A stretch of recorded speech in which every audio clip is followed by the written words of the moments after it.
de hoje você vai ver. Vera Lopes quer uma CPI da CELP. Stefano Menudo parabeniza trabalho da Enlurb. Almir Fernando cobra câmeras nos ônibus. Vereadores aprovam um programa de recuperação fiscal. Audiência pública discute o plano plurianual e a lei orçamentária. E uma homenagem póstuma ao padre Antônio Henrique. O TV Câmara do Recife está no ar.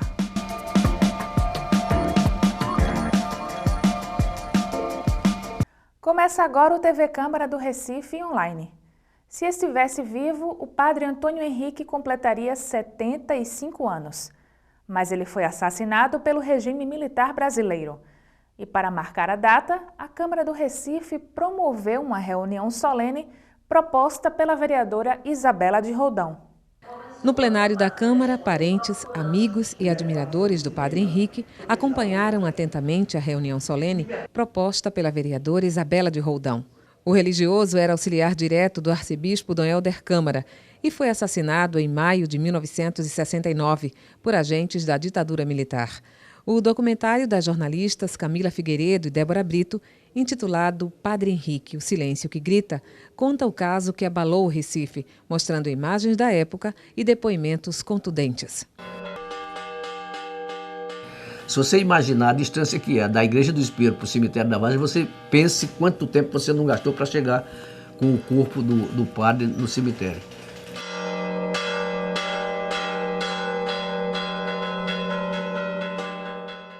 Isabela de Roldão afirmou que a homenagem na Câmara celebrava os 75 anos de nascimento e vida de Padre Henrique, impressos nas lutas que não findaram com a morte dele. Que as nossas gerações atuais e futuras tenham orgulho do que nós estamos construindo hoje e que possam, sim, dar continuidade, assim como foi iniciado, assim como hoje a gente celebra os 75 anos de vida de Padre Henrique, tendo a certeza de que ele, certamente, hoje, estaria lutando a mesma luta digna e do bem que ele começou e que foi interrompido na sua trajetória, mas que deixou frutos. A prova disso é a presença maciça de todos e todas e a nossa luta e inspiração de continuar. A irmã do padre Henrique agradeceu a homenagem. Ela é professora da Universidade Federal de Pernambuco e lembrou que a ditadura é ruim para todos. A história tem que ser repassada mesmo. Uma vez que a gente escuta agora pessoas querendo de volta a ditadura, eu olho assim, meu Deus, que ignorância ou que conveniência para esses que estão apregoando isso. Porque a ditadura não prestou e não vai prestar nunca. A ditadura nunca vai ser boa para ninguém, a não ser para os algozes. Argumentos dão conta que o padre Henrique foi sequestrado, torturado e morto por integrantes do Comando de Caça aos Comunistas, para atingir Dom Helder Câmara, de quem era o principal auxiliar. Para silenciar Dom Helder, como não tiveram a coragem de assassiná-lo, por causa da repercussão que tinha mundial. Assassinaram justamente aquele que Dom Helder havia escolhido para ser o orientador da juventude.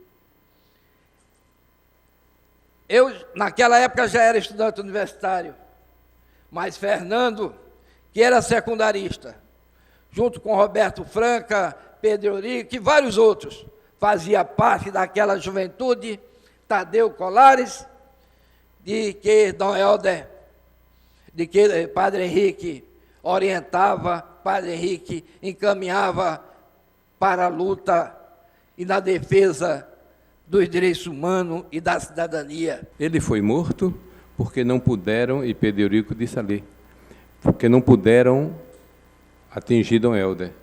Não temeram, porque Dom Helder era um nome internacional. Então resolveram calar a boca de Dom Helder, sequestrando e matando, torturando e matando o Padre Henrique. E é curioso que tentaram, sequestraram e torturaram e mataram o Padre Henrique na hora em que ele fazia o bem. Ele foi para uma reunião de estudantes numa casa lá em Parnamirim e ele discutia nessas reuniões o papel da juventude, que a juventude não podia enveredar pelo caminho das drogas, nem pelo caminho, pelo proselitismo, que na época se fazia muito bem. Pois bem, então sequestraram, torturaram e mataram o Padre Henrique na hora que ele fazia o bem. Ele cumpria a sua missão sacerdotal, mas mais que isso, ele procurava fazer o bem, reunindo aquela juventude. Padres presentes à homenagem lembraram fatos ocorridos na década de 60 e destacaram a importância e a atualidade dos ensinamentos de Padre Henrique para a juventude. O nosso testemunho é mais importante. Grita como o silêncio que Dom Helder pediu naquele momento do sepultamento do Padre Henrique. Então, precisamos de outros Padres Henriques que deem a vida pela vida da juventude. De fato, eu tenho o maior respeito por esse homem. Eu não vou me imaginar o que ele faria hoje. Para mim é importante o que ele foi, né? E ele que é um mártir da juventude, porque assim se pode chamá-lo, é mártir da juventude, né? E sempre vamos honrá-lo, né? Porque para nós é um estímulo para que a gente procure cumprir a missão que nós temos. Ele cumpriu a missão dele, né? E ele até hoje, para todos nós, é um símbolo, é alguém, né, que de fato nos também, né, estimula para continuar a caminhada e para a gente trabalhar para uma juventude consciente e para uma juventude que de fato, né, quer, né, construir um mundo melhor. Né? Ele esteve ao lado de Dom Helder para isso e ele continua na igreja como símbolo e como santo para nós, porque se a gente diz, né, que Dom Helder, né, se faz tudo para que seja canonizado, ao lado de Dom Helder vai ser canonizado também o Padre Henrique, porque ele merece isso. O subrelator da Comissão da Verdade e o presidente da Câmara Municipal do Recife foram alunos do Padre Henrique, na escola municipal onde estudavam. Presidir uma sessão como essa é, com certeza, registrar historicamente a minha vida. Aqui eu também fui aluno do Padre Henrique. Eu era aluno do colégio Padre Félix e o Padre Henrique constantemente ia no pátio da Câmara, do colégio Padre Félix, fazer palestras e algumas vezes celebrar missas. E Roldão, na época, eu era aluno dele, professor de português. Eu nunca pensei na minha vida que hoje eu estivesse presidindo a sessão como presidente desse poder, na época, em homenagem a Padre Henrique, do qual meu pai me levou para, não só para o enterro, como para ver a violência física feita a Padre Henrique. Me recordo, meu pai médico também, quando o globo ocular dele havia se deslocado, meu pai fez uma colocação importante que a violência no crânio foi tão grande, a pressão intraocular foi tão grande, que ele pulou. E se encontrava exatamente onde as fotografias mostram. A Isabela conseguiu hoje falar no silêncio que Dom Helder falou. E conseguiu, Isabela, solicitar desta casa, que foi aprovada por unanimidade, trazer pessoas ilustres para fazer e dar testemunho do que representou Padre Henrique para a sociedade. Dos 4 irmãos, eu fui o único que tive que estudar no colégio público e hoje eu acho que foi uma grande coisa na minha vida ter passado 4 anos no Colégio Municipal do Recife. Lá eu fui colega de Justo, irmão de Isaíras e, consequentemente, irmão de Henrique. Lá eu fui colega de Pedro, outro irmão de Henrique e de Isaíras. Lá na frente, entra Henrique, quando eu já estava no terceiro ano, primeiro, segundo, no terceiro ano, entra o padre Henrique, trazendo aquela novidade que ele representava. O padre Henrique está vivo. Cada vez que a gente levanta o tapete e vê um pedacinho dessa história que foi parada. Mas tem coisa que não se consegue parar. Trazer à tona o assassinato do religioso é um assunto atual, pois tem a ver com as violações dos direitos humanos que até hoje sobrevivem na sociedade brasileira. Henrique, com certeza, duas coisas fundamentais que entram na história dele. Convivi com Henrique desde os 17 anos, mais ou menos. E conheci Henrique, incrível, num debate sobre cinema. Vamos debater filmes italianos, franceses, um filme daquele de Buñuel, coisa assim. E ali foi que a gente começou a ter uma amizade que se prolongou até o fim. E o que é que ele representa hoje, e naquele tempo também? O direito de expressão, pelo qual ele sempre defendia. E é uma coisa muito interessante, quando a vereadora Isabela falou, ele não era de definir posições muito assim claramente, não que ele fosse neutro, mas ele tinha uma coisa incrível, que é aquele trabalho que ele era, que eu diria, um padrão da JUC, que era aquele lema, ver, julgar e agir. É um tema extremamente pertinente, tratar do padre Henrique, tratar da sua luta para enfrentarmos a situação de violência que o Brasil ainda vive hoje. Eu quero lembrar, escrevi certa vez, que o Estado de fato, instaurado no Brasil em 31 de março de 64, tem na sua gênese a insígnia da usurpação da coisa pública por parte de setores da sociedade civil aliados às Forças Armadas, no seu desenvolvimento, a progressiva e constante mitigação dos direitos e da dignidade da pessoa humana, para chegar em seu ápice à própria aniquilação física e simbólica dos seus titulares. E nesse processo, que momentos como esse são tão importantes, porque essa aniquilação física conseguiram impor ao padre Henrique, mas não conseguiram a aniquilação simbólica que pretenderam. Não conseguiram fazer com que nós, recifenses, pernambucanos, esquecêssemos de sua contribuição para vivenciarmos hoje essa democracia que temos, imperfeita, com problemas, mas a democracia que temos e que vamos ter que dar conta, que lidar com ela.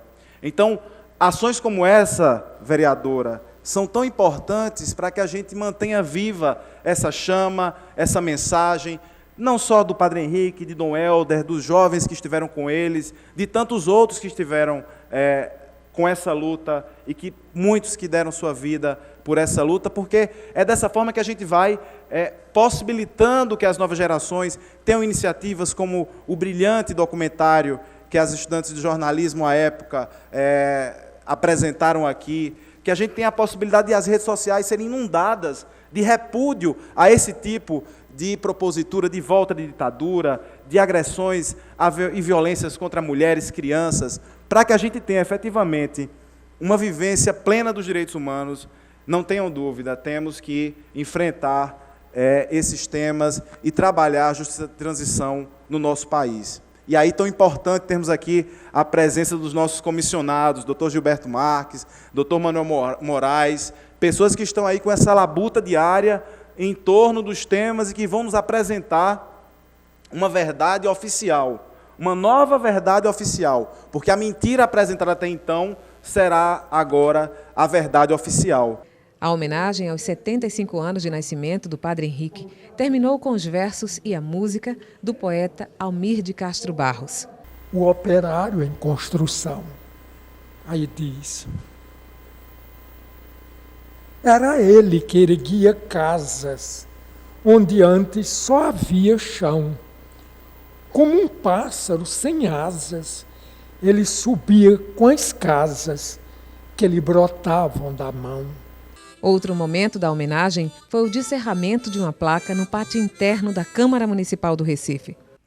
À tarde, a vereadora Isabela de Roldão repercutiu no plenário a homenagem póstuma promovida por ela ao padre Antônio Henrique. Foi uma sessão de muita emoção, uma sessão onde esteve presente aqui a irmã do padre Henrique, padres da época do padre Henrique, padre Gabriel estava aqui, trazendo um pouco da experiência que ele viveu diante daquele processo todo de ditadura, colocando como é que se deu a descoberta do corpo, a identificação de que aquele corpo era do padre Henrique.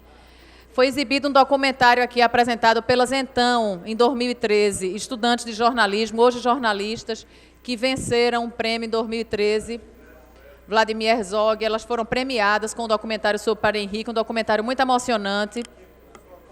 E a gente, na verdade, conversou na reflexão do que seria, quem seria padre Henrique hoje, se tivesse vivo.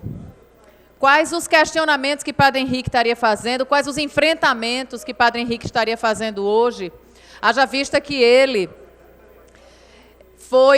não pôde dar prosseguimento à sua vida, às suas discussões, mas era um seguidor de Dom Helder. Dom Helder, que a gente sabe que é um homem de Deus, mas, acima de tudo, um homem questionador e que nunca se curvou, assim como o padre Henrique, à ditadura imposta, aquela forma arbitrária de lidar com as questões e do desrespeito ao processo democrático. A audiência, a sessão solene foi muito bonita. A gente ouviu aqui o depoimento, estava aqui presente representando a Cúria, padre Josenildo, que fez um depoimento belíssimo, chamando os cristãos ao seu papel de questionador e não conformismo diante das questões postas na atualidade. E Stefano Menudo agradeceu a empresa de limpeza urbana por atender os requerimentos solicitados por ele. Esse trabalho realizado pelo senhor presidente da Enlurb, senhor Antônio Barbosa, na administração do Ricardo Macedo, que vem facilitando e dando toda a alegria a uma área na comunidade que muito tempo foi desprezada e que foi abandonada, e através do nosso requerimento, através do nosso trabalho nesta casa, foi atendido, e hoje todas essas ruas aqui citadas estão sendo contempladas, o trabalho está lá sendo executado, e todos nós podemos nos dar como feliz e atendido, porque nem sempre essa ideia de que o requerimento aqui não são atendidos não é verdadeiro, porque são diversos requerimentos, e esses requerimentos, todos eles, foram atendidos lá pelo pessoal da Enlurb, e o trabalho lá está sendo feito. Quem quiser verificar e ver se realmente isso é verdade, estamos aí para mostrar. Estamos lá fiscalizando todo o trabalho naquela área. Já a vereadora Vera Lopes pediu o apoio dos colegas para instalar na Câmara uma comissão parlamentar de inquérito sobre a CELP. Eu peço aqui, eu já inclusive conversei com vários colegas nossos, não é? Com as vossas excelências aqui, para que assinem a CPI da CELP. Nós vamos perguntar o que está acontecendo em nossa cidade. Isso é um absurdo. Eu, inclusive, estou fazendo essa CPI porque a audiência pública já foi feita o ano passado pelo nosso colega Marco Aurélio e que realmente não houve avanço de nada. A CELP não fez nada, não tomou nenhuma atitude. Ela não está revisando a sua fiação elétrica, que já está velha, desgastada e matando a nossa população. Eu peço que os meus colegas aqui presentes assinem essa CPI e vamos pedir providências urgentes. As famílias estão sofrendo, perdendo seus entes queridos. A família desse menor de 5 anos está desesperada. A mãe está em estado de choque, porque morrendo de choque elétrico, uma morte brutal, sem doença nenhuma. E as pessoas perdendo a vida bestamente pelo descaso da Companhia Elétrica de Pernambuco, que não tem um olhar para a sua fiação, que não tem responsabilidade com relação a essas mortes. Mas muito obrigada. E espero que todos assinem a nossa CPI e vamos ver se a gente muda essa realidade que está aí. Almir Fernando destacou a necessidade de instalar câmeras nos terminais de ônibus. A gente quer aqui fazer um apelo, que eu já fiz vários requerimentos, para que fosse instalado em alguns terminais aqui na nossa cidade. Nos principais terminais de ônibus, onde temos transporte coletivo, e ao seu redor, as suas circunvizinhanças, existe o comércio, e aí atrai muito meliantes, ladrões, assaltantes. E, infelizmente, tem acontecido vários assaltos. Não sei por conta da crise, do número de desemprego, mas os assaltos têm aumentado aqui na nossa cidade e nós já fizemos requerimento cobrando a instalação de câmeras de vídeo monitoramento antes até desses acontecimentos. E hoje a gente tem a cobrança dos moradores desses locais, como o terminal de ônibus do Alto Zé Bonifácio, terminal de ônibus do Córrego de Euclides e o terminal de ônibus do Córrego José Grande, aquela área ali da Grande Casa Amarela, onde a gente tem a necessidade dessa instalação. Quando a gente tem essas câmeras, afugenta e leva o medo até esses marginais para poder ocasionar e fazer alguns assaltos nesses locais. Sabemos que isso aí não vai acabar com esses assaltos, mas ameniza essa situação e pelo menos a gente vai estar lá com essas câmeras de vídeo monitoramento para poder ver quem são esses marginais que estão fazendo esse assalto, até para que a polícia possa trabalhar em cima desses assaltos que estão acontecendo nesses locais. Eu já fiz até um ofício, através da Comissão de Segurança desta casa, vereador Maguari, até por uma cobrança de Vossa Excelência, a gente fez um ofício solicitando audiência ao secretário, não só para tratar desse assunto, como tratar de outros assuntos que nós precisamos conversar, principalmente com relação ao Pacto pela Vida do Estado e principalmente da cidade do Recife. Então a gente está cobrando essa audiência com o secretário para debater e discutir com ele com relação a essas questões. O parlamentar cobrou também o retorno de 2 linhas de ônibus. A linha Bomba da Metério volta a fazer o percurso que vai até o Córrego de Euclides. Ele sai lá do terminal e vai direto para o centro da cidade, não faz o retorno, como já vinha fazendo há mais de 25 anos.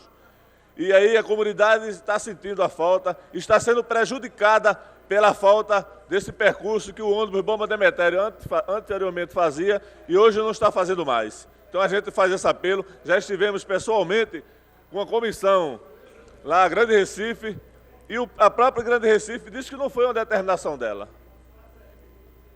Que isso acontece pelos motoristas ou até pela empresa. Então tem que haver a fiscalização da Grande Recife para que esses motoristas eles sejam penalizados se por acaso não vier a cumprir com o que está determinado pela Grande Recife para que se faça esse percurso saindo do terminal do Córrego Zé Grande, Bomba da Metério, e vá até o Córrego de Euclides, como acontece também no sentido contrário, quando vem do centro da cidade, vereador Isabela de Rodão, e que ele possa voltar a fazer e levar o pessoal de volta, onde eles foram pegos, né, na hora que foram para o centro da cidade. E aí, vou voltar a fazer o apelo, vereador Carlos Gueiros. O senhor disse que não acreditava, mas eu vou insistir e vou pedir, e vou continuar nessa minha reivindicação, que a Grande Recife retorne o terminal do ônibus da linha do Tiro, lá para a Rua Leal de Holanda, onde já temos até o local para colocar o terminal. Na frente do Campo do Café, a Prefeitura, através da Secretaria de Controle Urbano, retirou o Bar da Macaíba e alguns comércios que estavam em local inapropriado, em local público, logradouro público, e já tem esse local lá para se fazer esse terminal. Enquanto não se faz o terminal definitivo, que provisoriamente se volte a linha do Tiro para a Rua Uriel de Holanda, lá no antigo Campo do Café, Campo do São Paulo, em frente à Escola Padre Nécio. Em resposta, Carlos Gueiros sugeriu a formação de uma comissão de vereadores para resolver a solicitação junto ao Grande Recife. Para ir ao Grande Recife, obter deles uma explicação por que, né, aconteceu isso que ele está dizendo. E eu acho que a culpa é nossa, eu continuo dizendo. nós entregamos de mão beijada, de forma geral e restrita, tudo que acontece e de trânsito e transporte na cidade do Recife. Então, nenhuma satisfação vem a essa casa. Eu acho que é uma oportunidade de uma comissão ir lá e, já que não vem, cobrar. E o debate sobre gênero motivou o discurso da vereadora Aimee Carvalho. Ela repercutiu uma reportagem exibida recentemente na televisão sobre crianças sem definição de gênero. Que me chamou muito a atenção. Trata-se de uma família dos Estados Unidos que cria seus filhos sem sexo definido. Esta cidade nos Estados Unidos é conhecida como a capital dos americanos mais liberais. O casal educa as crianças fora dos padrões normais. Os brinquedos e as brincadeiras têm que servir para ambos os sexos, nada de carrinhos, nem bonecas, as roupas e os penteados. São as crianças que escolhem, e o mais ousado da criação é ser menino ou menina é uma decisão das próprias crianças. Dessa forma, o próximo passo dessa família será deixar por conta dos filhos a decisão de irem à escola, a decisão de tomar banho, a decisão de comer, a decisão de ser bandido ou não. Que direção está tomando esse mundo? Uma coisa é ser liberal, outra coisa é ser sem noção, é ser sem limite. Quem assistiu a reportagem tem a impressão de que o menino quer ser menino, ter vida de menino, mas a mãe, de uma forma ou de outra, está persuadindo ao contrário. O pai não se manifesta, deixa por conta da mãe. Parece até que está com medo do que será o menino no futuro. Observamos também que, na reportagem, o menino já tem problemas psicológicos ao ponto de carregar um mordedor para morder e assim passar a sua ansiedade. Uma criança nessa idade nem deveria saber o que é ansiedade. Futuramente, com certeza, irá sofrer consequência por causa dos atos irresponsáveis dos seus pais. Os vereadores aprovaram em 2 votações o programa de recuperação fiscal para o setor de registros públicos, cartorários e notariais do Recife. O projeto do Executivo recebeu parecer favorável de 2 comissões da Casa. O projeto de lei do Executivo institui o programa de recuperação fiscal para o setor de registros públicos, cartórios e notariais do Recife. A matéria recebeu pareceres pela aprovação de 2 comissões. Antes da votação em plenário, a vereadora Marília Raz leu o parecer da Comissão de Legislação e Justiça e pediu esclarecimentos ao relator. Gostaria de esclarecimento do relator. O vereador Carlos Gueiros, por favor, se pudesse fazer esse esclarecimento numa parte de que se tratam as emendas. Se tem o cunho de meramente corrigir a redação ou se efetivamente... Vereadora, eu quero inicialmente... O relator do projeto na Comissão de Legislação e Justiça, vereador Carlos Gueiros, explicou o parecer. As emendas, elas se referem a apenas uma redação. Por exemplo, o parágrafo 3º, quando quitado, foi para deixar bem claro e trazer... O que está acontecendo aqui, eu cotejei com o refis escolas, educação, e o refis saúde. E eles têm similaridade. Eu corrigi o artigo 3º para dar exatamente, deixar água de coco do coqueiro da praia com essa palavra, quitado o montante principal. Por quê? Todos os 3 projetos, eles dão 50% de desconto nas multas. Mas para garantir que o processo seja pago na quantidade de prestações que cada um requer, só quando paga todas as prestações é que esse 50% de desconto é dado. Ou seja, quando ele inicia, não tem desconto nenhum. para que ele cumpra a quantidade de prestações. Então, é quando eu digo, quitado o montante principal a que se refere o inciso 1, ficará automaticamente quitado também o montante residual, que a senhora vai ver no projeto que ele divide em dois, 1 e 2, que é o montante principal e residual. O outro artigo é que eu aumentei, que ele dizia em 96 meses, eu aumentei para 120. Por quê? Porque o de colégio dá 300 meses. Então, eu coloquei em 120, porque a intenção é tirar da marginalidade os devedores. Quem tiver condição, paga em 10, em 20, em 30, né? E aí a alteração foi só isso. Ele propôs em 96 e eu botei 120, porque o de escolas dava 300. Marília Haas questionou ainda o cumprimento da Lei de Responsabilidade Fiscal. Eu não vi no relatório nenhuma menção sobre o relatório de impacto financeiro dessa proposta do Executivo. E a gente sabe que, de acordo com a Lei de Responsabilidade Fiscal, a Câmara de Vereadores tem o dever de analisar o impacto financeiro das propostas do Executivo no orçamento do município. A vereadora Michele Collins também comentou sobre o projeto. A Prefeitura vai abrir mão de estar recebendo multas, juros, e vai estar alongando o prazo para o pagamento das dívidas dos cartórios, e, ao mesmo tempo, os cartórios também, que têm qualquer tipo de processo contra a Prefeitura, vão ter que retirar esses processos para poder ter acesso a essas isenções. Eu já estou, desde o início do mandato, junto lá com a Secretaria de Finanças do município, tentando amenizar a dificuldade que todas as organizações não governamentais do município do Recife têm de pagar o IPTU, que é o Imposto Básico. E sempre a gente escuta que não dá, que não pode, que não tem. Então, aí, várias organizações não governamentais que trabalham gratuitamente, prestando serviço à sociedade, sendo obrigadas a pagar IPTUs absurdamente altos.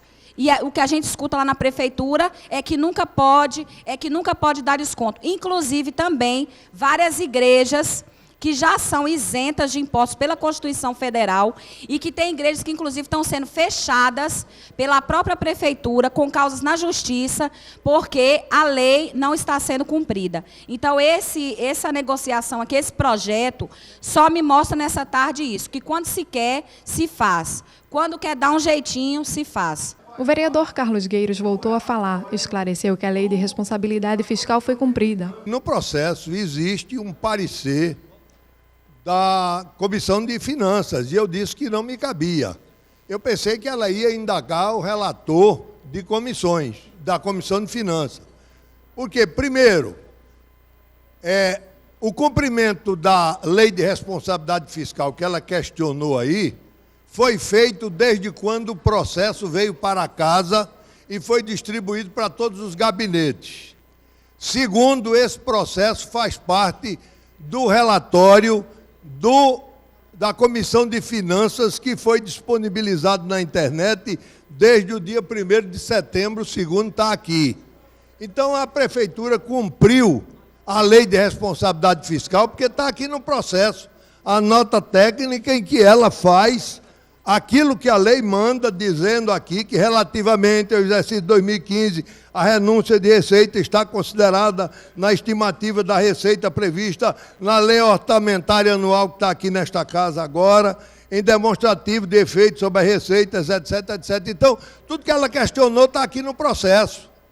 Agora, esse questionamento, eu não sei porquê, ele surgiu agora, quando nós, este ano, já fizemos 2 processos, um para a saúde, outro para a educação, e que a diferença é que o número de prestações nos outros estão maiores do que nesse.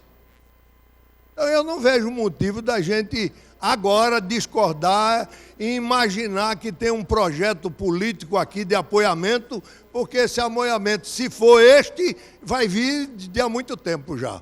Os vereadores André Regis, Henrique Leite, Antônio Luiz Neto e Jairo Brito fizeram questão de declarar o voto ao projeto de lei. O PSDB também vota a favor da lei, levando em consideração que esta prática de facilitar débitos do contribuinte, seja pessoa física ou jurídica, inclusive nesse momento de crise, deve ser, inclusive, estimulado para que a Prefeitura aumente a sua arrecadação para fazer face a essa crise que ela encontra-se no momento. Votei sim, porque não é dessa gestão só que se faz essa recuperação.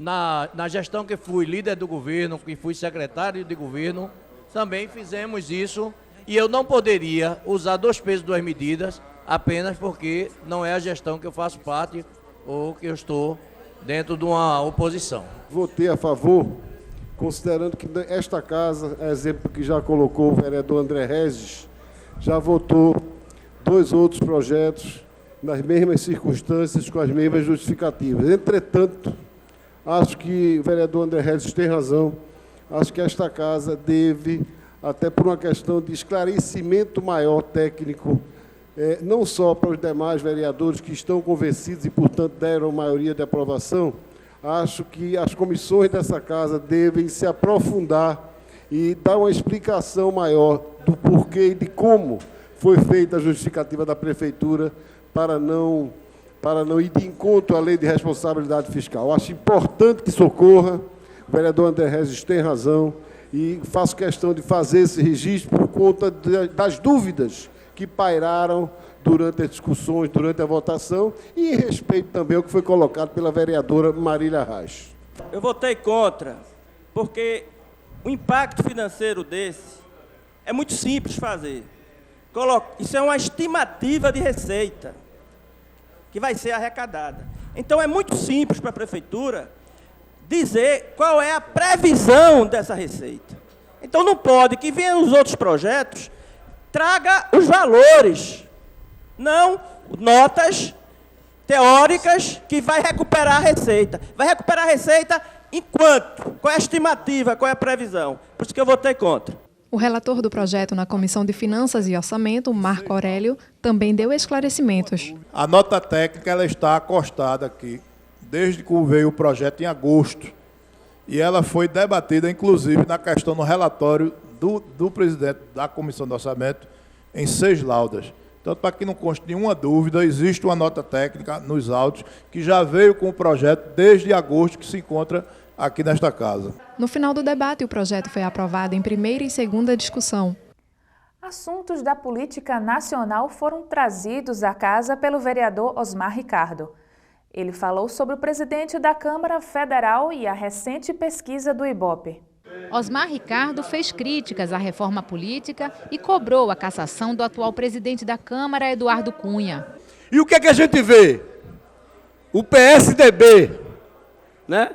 Não toma nenhuma atitude, não se coloca pedindo o que é de direito de caçar aquele cidadão, o presidente Eduardo Cunha, que aquele sim, aquele está enrascado até o pescoço, vereador Henrique Leite.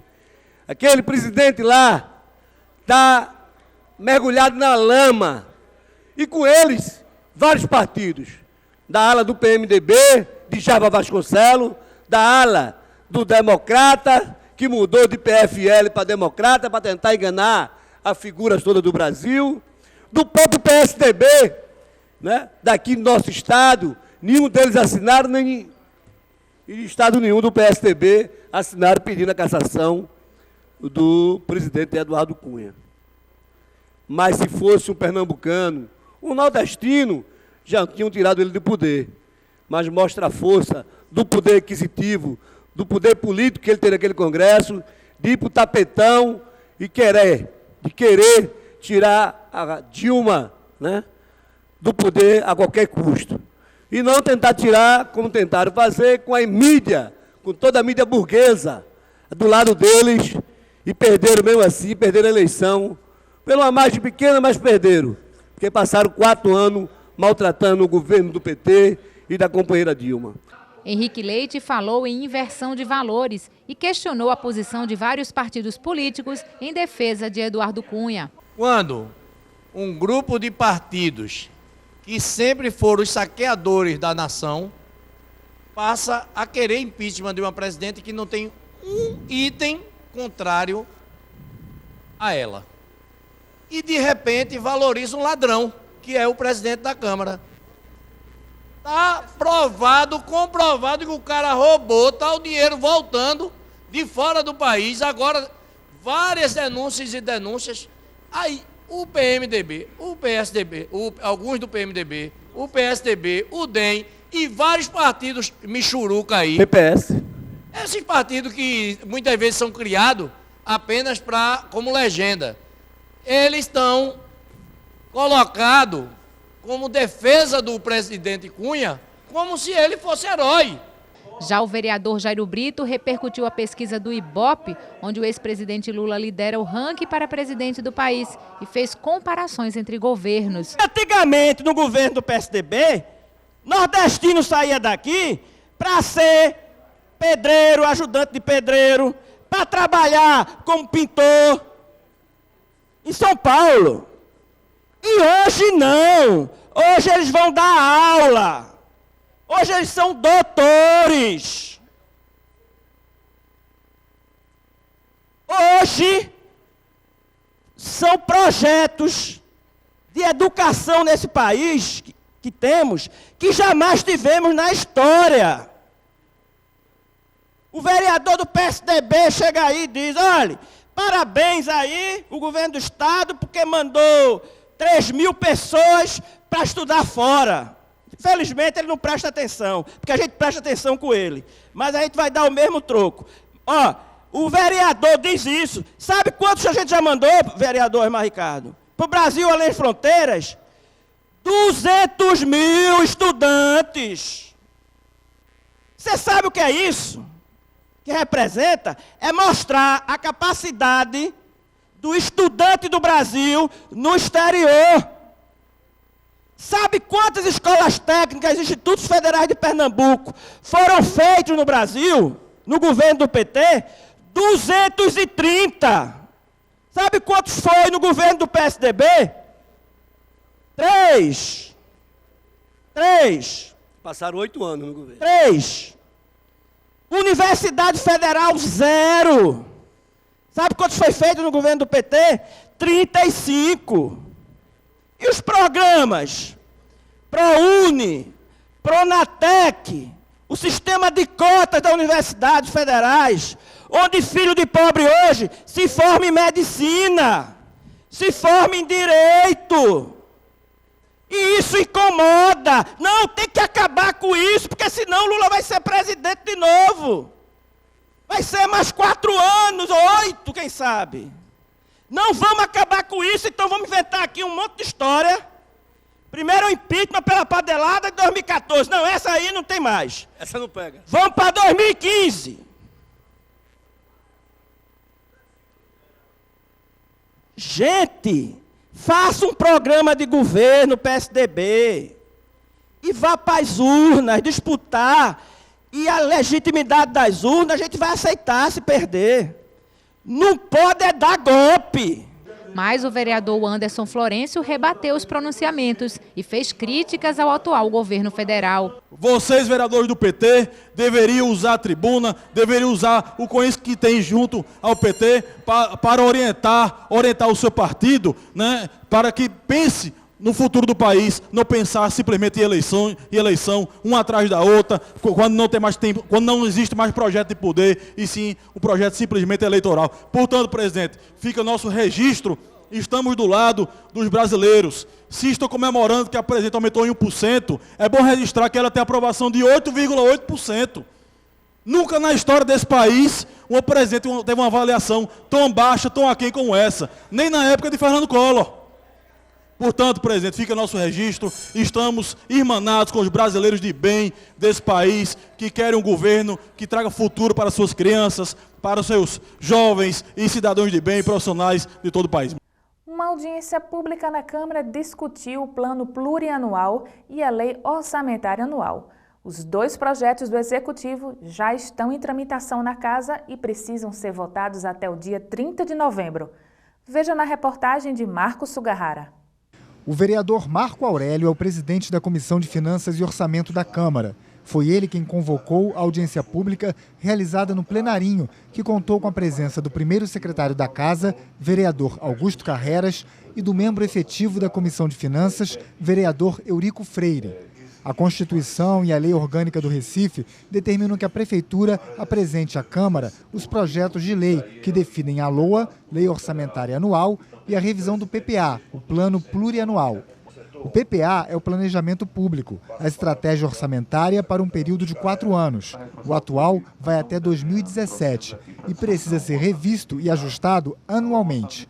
Já a LOA é o detalhamento do que está no PPA, uma estimativa das receitas e das despesas totais do município que serve de limite para os gastos da Prefeitura. A apresentação da LOA e da revisão do PPA foi feita pelo secretário municipal de Planejamento e Gestão, Alexandre Rebelo. Ele disse que as peças orçamentárias indicam um cenário de muita dificuldade, mas ressalta que, ainda assim, o orçamento está equilibrado. Temos um orçamento equilibrado para 2016.